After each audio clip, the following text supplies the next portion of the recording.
도시의 소음 속, 때로는 누구의 귀에도 닿지 않는 이야기들이 조용히 흘러가곤 합니다. 오늘 우리는 인생의 황혼역에서 예상치 못한 인연과 마주했던 한 남자의 목소리에 귀 기울여 보려 합니다. 그의 이야기가 여러분의 마음에 작은 울림을 준다면 구독과 공유로 저희의 여정에 동행해 주십시오. 여러분의 따뜻한 관심이 더 많은 숨겨진 이야기들을 세상에 전하는 큰 힘이 됩니다. 그럼 지금부터 그의 삶 속으로 함께 걸어가 보겠습니다. 제 이름은 최진철, 올해 67입니다. 제 인생의 40년은 용산 전자상가, 그 치열한 곳에 고스란히 담겨 있습니다. 새벽부터 밤늦게까지 주말도 명절도 없이 가게 문을 열고 닫으며 악착같이 일만 했습니다. 돈만 벌면 그러면 모든 것이 해결될 줄 알았습니다. 하지만 이제 좀 허리 펴고 살만해지나 싶었을 때 아내 순자가 제 곁을 떠났습니다. 유방암이었습니다. 집까지 팔 뻔하며 병원비에 쏟아부었지만 끝내 아내를 지키지 못했습니다. 아내가 떠나고 나니 제가 평생 쌓아올린 모든 것들이 모래성처럼 허무하게 느껴졌습니다. 40년을 함께 살았지만 정작 아내와 단풍 구경 한번 제대로 가보지 못했다는 사실이 가슴을 쳤습니다. 나중에 그 나중은 결국 오지 않았습니다. 아내가 없는 집은 무덤과도 같았습니다. 잉잉거리는 냉장고 소리와 벽시계 초침 소리가 그렇게 크게 들릴 줄은 몰랐습니다. 매일 똑같은 컵라면으로 끼니를 때우고 정해진 시간에 잠자리에 드는 삶. 제가 살아있는 건지 그저 숨만 쉬고 있는 건지 분간이 되지 않았습니다. 그러던 어느 날 친구 철수에게서 전화가 왔습니다. 야, 진철아. 너 그러다 귀신 되겠다. 나와서 맥주나 한잔하자. 처음엔 모든 게 귀찮았습니다. 하지만 그날은 왜인지 모르게 발걸음이 집 밖으로 향했습니다. 지금 생각해보면 그 모든 것이 운명이었나 봅니다. 전철을 타고 성남으로 가는 내내 창밖으로 스쳐 지나가는 가을 풍경을 멍하니 바라보았습니다. 붉게 물든 단풍을 보니 또다시 순자 생각이 났습니다. 철수가 저를 데려간 곳은 성남의 한 다방촌에 위치한 뉴다방이라는 곳이었습니다. 67년 평생 처음 가보는 곳이었죠.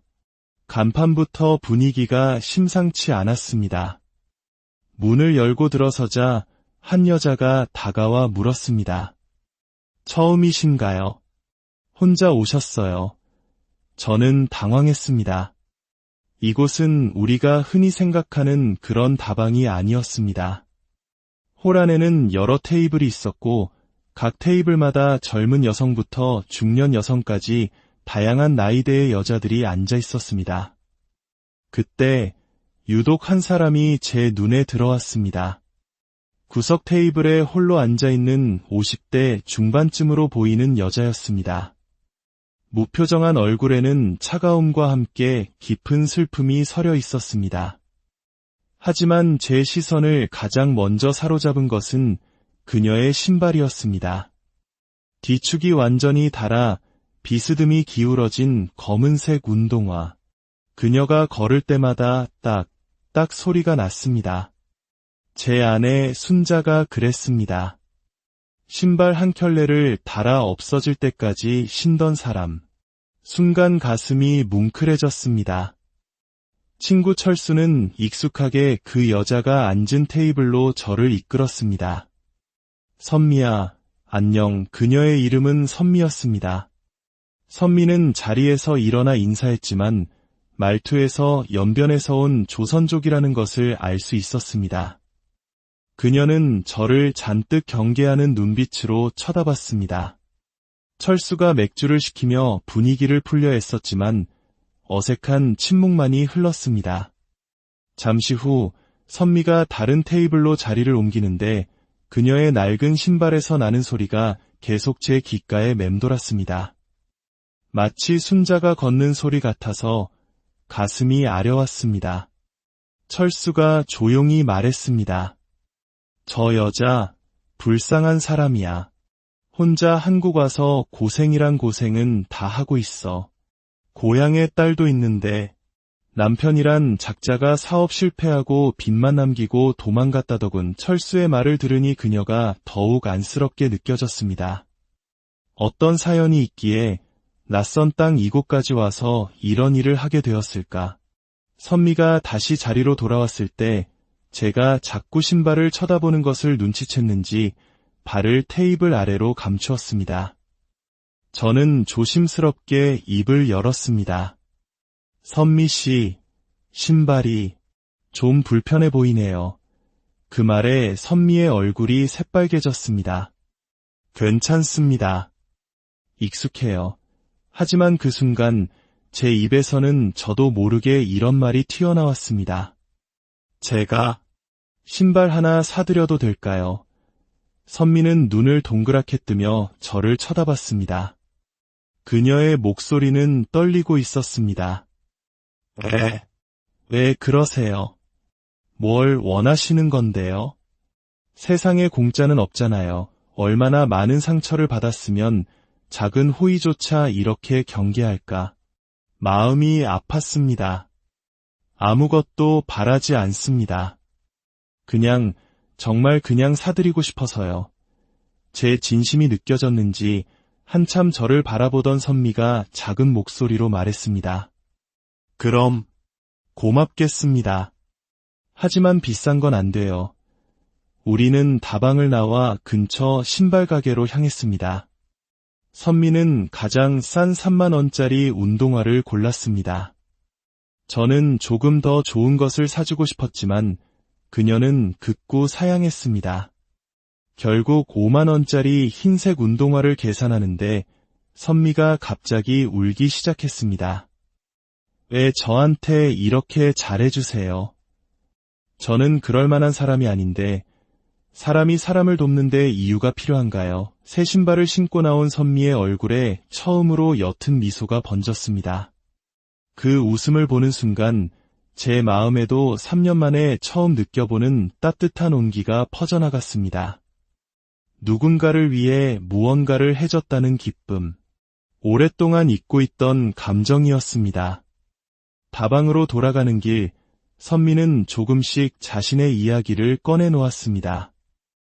연변에 있는 의대생 딸의 등록금을 벌기 위해 5년 전 한국에 왔다고 했습니다. 딸 이야기를 하는 그녀의 얼굴은 세상 그 어떤 어머니처럼 자랑스러움으로 빛났습니다. 그렇게 서로의 아픔을 나누며 이야기를 나누던 중이었습니다.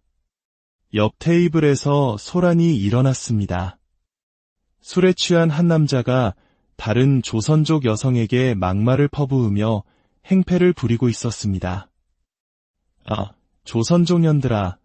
그 남자는 급기야 선미에게 다가와 어깨를 거칠게 밀쳤습니다. 그 순간 저도 모르게 피가 거꾸로 솟았습니다. 손 떼시죠. 저는 그 남자에게 소리쳤고 실랑이 끝에 선미의 손을 잡고 무작정 다방 밖으로 나왔습니다. 제 돌발적인 행동에 저 역시 당황했지만 두려움에 떨고 있는 그녀를 보니 도저히 참을 수가 없었습니다. 밖으로 나온 선미가 울먹이며 말했습니다. 이제 어떡해요? 저 여기서 일해야 하는데 주인한테 빚도 500만 원이나 있단 말이에요. 그 말을 듣는 순간 저는 결심했습니다. 우선 저희 집으로 갑시다. 제가 어떻게든 방법을 찾아보겠습니다. 그렇게 선미는 작은 가방 하나만 들고 저희 집으로 오게 되었습니다. 처음 며칠은 서로 어색했지만 선미는 조금씩 집안의 온기를 불어넣기 시작했습니다. 텅 비어있던 냉장고를 채우고 3년 만에 처음으로 따뜻한 김치찌개를 끓여주었습니다. 그 김치찌개 한 그릇이 얼어붙었던 제 마음을 단숨에 녹여버렸습니다. 우리는 마치 오래전부터 함께 살아온 가족처럼 지냈습니다. 선미가 집안을 돌보면 저는 밖에서 그녀가 할 만한 일자리를 알아보았습니다. 그러던 어느 날 저는 제 평생 모은 돈의 전부나 다름없는 적금 500만 원을 깨서 그녀의 빚을 갚아주었습니다. 이 은혜를 어떻게 다 갚죠? 눈물을 흘리는 선미에게 저는 말했습니다. 갚을 생각하지 마세요. 대신 그냥 제 옆에 있어주세요. 혼자는 너무 외롭습니다. 그날 이후 우리는 진짜 가족이 그리고 연인이 되었습니다. 옥상에 작은 텃밭을 가꾸고 저녁이면 평상에 나란히 앉아 이야기를 나누었습니다. 67세의 나이에 제 심장이 다시 뛰기 시작했습니다. 순자 이후 처음으로 다른 사람의 온기를 느꼈고 입을 맞추었습니다. 세상의 모든 시름이 사라지는 것 같았습니다. 하지만 행복은 길지 않았습니다.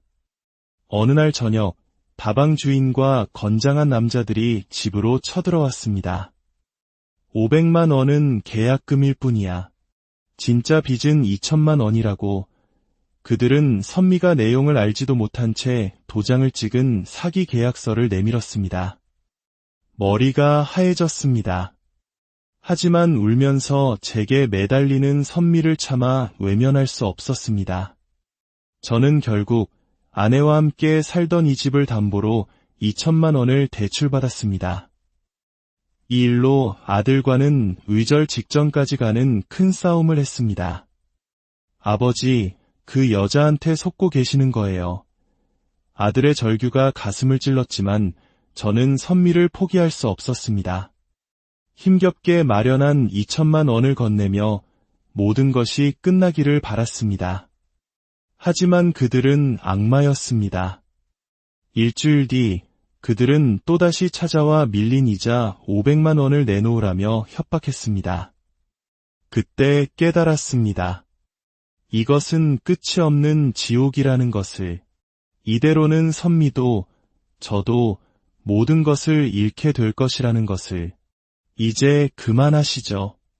경찰에 신고하겠습니다. 저는 핸드폰을 들었습니다. 다방 주인은 비웃었지만 저는 망설이지 않고 112를 눌렀습니다. 그리고 그때 제 옆에 있던 선미가 조용히 자신의 핸드폰을 꺼내 들었습니다. 그녀는 만일을 대비해 그들의 협박과 폭언을 모두 녹음하고 있었던 것입니다. 잠시 후 도착한 경찰에게 우리는 모든 것을 털어놓았습니다. 사기 계약서와 선미의 핸드폰에 담긴 녹음 파일은 결정적인 증거가 되었습니다. 그들은 결국 경찰에 연행되었습니다. 어둠의 터널 같았던 시간이 지나고 저희에게는 다시 평화가 찾아왔습니다. 물론 집담보대출이라는 무거운 짐이 남았지만 더 이상 혼자가 아니기에 두렵지 않습니다. 우리는 함께 일하며 조금씩 빚을 갚아나가고 있습니다. 가장 어두운 곳에서 만난 인연이 제 삶의 가장 큰 빛이 되었습니다. 사람의 온기가 사람을 어떻게 살릴 수 있는지 저는 67세의 나이에 비로소 깨닫게 되었습니다. 이 이야기는 그렇게 다시 시작된 저의 남은 인생에 대한 기록입니다.